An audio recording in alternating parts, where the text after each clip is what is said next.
అందరికి వచ్చిందమ్మా, ఆసరా వచ్చిందా? పోయినసారి చంద్రబాబు నాయుడు కూడా అన్నాడు నేను రుణమాఫీ చేస్తానని, కానీ ఆగ్రహం చేసి ఒక 10,000 ఇచ్చాడు పసుపు కుంకాలతో. కానీ ఇక్కడ అలా కాదు, మీరు 4 లక్షలు తీసుకుంటే 4 లక్షలు, అట్లాగే మీరేమో కొంతమందికి 7 లక్షలు తీసుకున్న వాళ్ళకి కూడా 7 లక్షలు కూడా పూర్తిగా వాళ్ళకి ఈ 4.5 సంవత్సరాల్లో ఈ డబ్బులు రావడం జరిగింది. తీసుకున్న వాళ్ళు ఉన్నారు. నాకు తెలిసినంత వరకు మా ఊళ్ళో 7 లక్షలే. మరి చాలా మందికి ఇక్కడ మగవాళ్ళకి కూడా కోపంగా ఉంటుంది, ఎందుకు ఈ ఆసరా 18,500 ఎందుకు ఇస్తున్నారు వీళ్ళకి?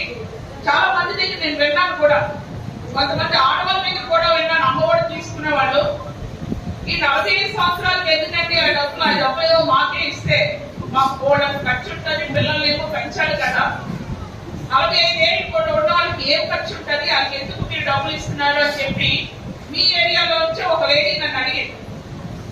ఆవిడ మా డైరీలో పనిచేస్తుంది.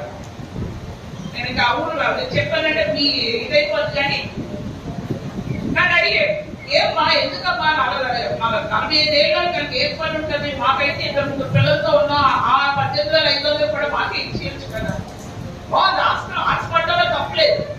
కానీ నేను చెప్తున్నాను ఏంటంటే 45 సంవత్సరాలు ఉన్న వాళ్ళకి మీరు అనుకోవచ్చు వాళ్ళకి ఏం పని ఉంటుంది, కానీ అక్కడే వాళ్ళకి ఆర్థికంగా ఎంతో సహాయం కావాలి. ఆ టైంలోనే కూతురు పురుడికి వస్తుంది ఇంటికి. 45 ఏళ్ళు స్త్రీకి రాగానే ఆ ఇంటికి తన కూతురు పెళ్లి చేసుకోవడానికి ఇచ్చిన కూతురు పురుడికి ఇంటికి వస్తారు. ఎంత ఖర్చు ఉంటుంది ఆ తల్లికి? పురుడు పోయాలి హాస్పిటల్లో 5 నెలలు